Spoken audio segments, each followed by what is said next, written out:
So ngayon mga master, mayroon akong ipapakita sa inyo na mga repair. So napakarami. Tambakaw lang nangyayari sa mga repair natin ngayon. So ngayon mga master, so ito yung mga problema ng mga pa-repair natin. Ang dami. So ito yung miss, no? Yeah, basag na naman yung mga kadalasan dito magkakaproblema sila.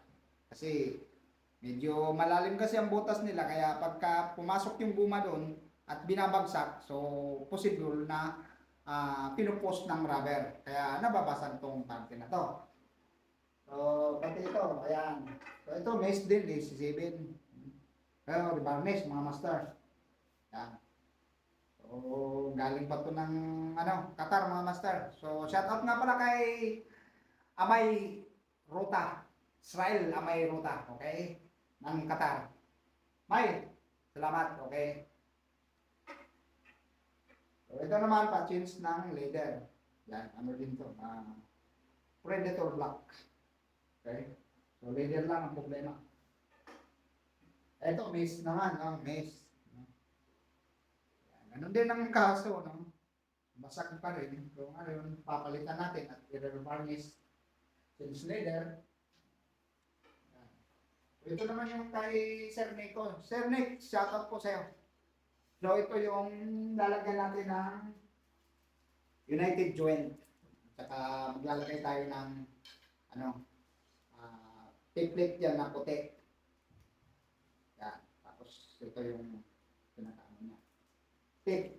Mga tape. Okay. So,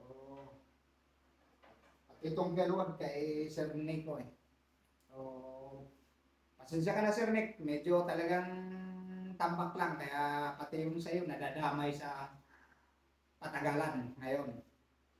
Sobrang pinapadala eh. Pati ako na nahihilo na, parang ayaw ko nang gumawa eh dahil sa sobrang dami. So, kumbaga tinamad, no? Pero gagawin pa rin at hanapan pa rin natin paraan mga master, okay? So, maraming salamat po sa inyong patuloy na walang sawang pagsuporta. Maraming salamat po.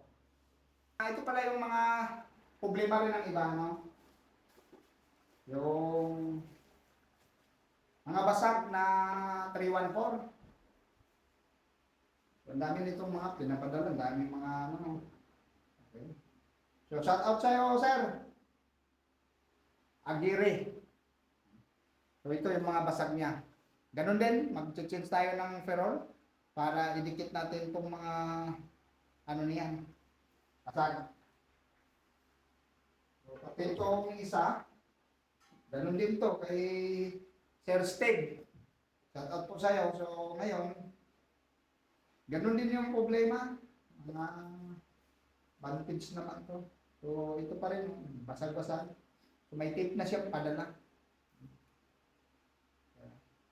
So, ngayon, marami-rami. Mayroon pa dong ibang mga pa-repair din na hindi ko lang binubuksan lahat gawa ng baka magkakapalit-palit ng magkakapalit-palit ng mga items. So, kawawa pagka ako masisisi o baka mamumblema pa ako. Okay? So, thank you po.